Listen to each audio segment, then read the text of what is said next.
Well, on Crypto Corner, we're going to be talking about on how various countries are looking at crypto as an asset class and the regulations therein. Well, let me remind you and start with US because this is where we've seen lead coming in when it comes to regulation. Instead of being a case-to-case basis, there's a national structure on cryptos being devised here. We already have seen the Genius Act being signed into a law, and we do understand that there are a couple of them still being worked upon, like the Clarity and the CBDC Surveillance Act. So that is something that the US markets are looking at this point in time in sense of clarity there. Apart from that, we are also looking at ETFs, which are now being traded, and we are looking at record volumes coming in for ETFs as well. So when it comes to US, it is a big bang that we've seen come in sense of friendly regulations in sense of crypto as an asset class. Talk about Canada, and we are looking at regulations being worked quite strongly here as well. The crypto investment firms are classified as money service businesses, and they also are taxed accordingly. The digital asset are taxed like commodities, and here as well you have crypto ETFs which are traded quite strongly. Actually, some of the ETFs which are not launched in US are actually launched in Canada and trading well. Next on my list is the UK, where the UK also began regulating crypto as an asset class since 2020. A lot of their rules actually seem to be coming in a sense in 2026. Here as well, a broader regulatory framework is in development. And as I said, the implementation is expected by 2026. Switzerland should come in on your screens. And here as well, we're looking at regulatory approach quite strongly considered. It is structured quite strongly as well, and the crypto holdings are subject to income tax and wealth taxes. Take a look at El Salvador, and this is where the history was created in 2021. This was the first country which declared Bitcoin as a legal tender. So buying, holding, selling, purchasing goods and services is what El Salvador does. Apart from that, when you look at the taxes part of it, it is exempted for foreign investors on income earned from Bitcoin transactions. So clearly very friendly when it comes to El Salvador. Singapore, in the meanwhile, licenses crypto exchanges and custodial wallets providers under Payment Services Act enacted in 2019.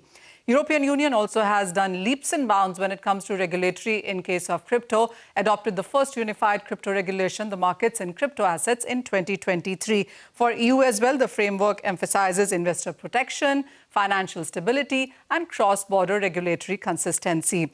Japan, in the meanwhile, also seems to be taking a step ahead in 2025. It's preparing to launch the first yen-pegged stablecoin. It's working quite strongly on that, and this is expected to reshape and how Japan is approaching the global markets in sense of payment systems. China as well has had a love and hate relationship when it comes to crypto, but China is also exploring now a privately issued yuan stablecoin. It already has a digital yuan existing. Hong Kong, in the meanwhile, is introducing stablecoin regulation. It did that on 1st of August and is expected to bring more framework and more structured framework going forward when it comes to many of these cryptos there. And then take a look at Pakistan, and much of the developments have come in this year when it comes to crypto.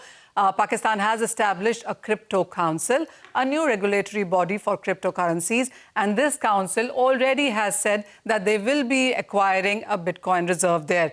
And then you have Bhutan as well, where visitors now can use cryptocurrencies to buy, sell goods and services, and can pay nearly all aspects of their journey in Bhutan as an economy there. Bhutan also is one of the most crypto-accessible destinations in the world at this point in time.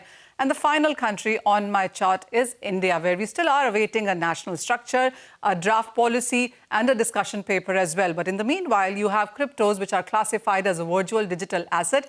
This is under Section 224A. Cryptos also are taxable at a flat rate of 30% regardless of your period of holding. And then, of course, there is 1% TDS as well.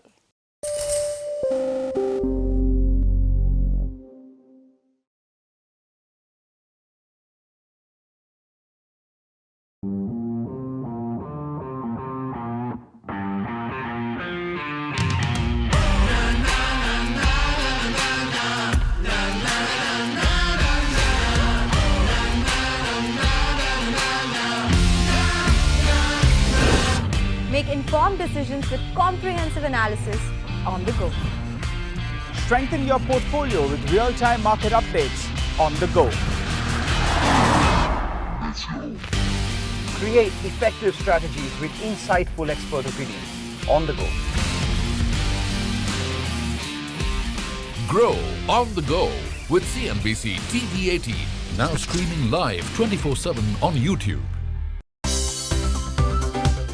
Thanks for tuning in to CNBC TV 18, and for more news and updates, follow us on all the social media platforms.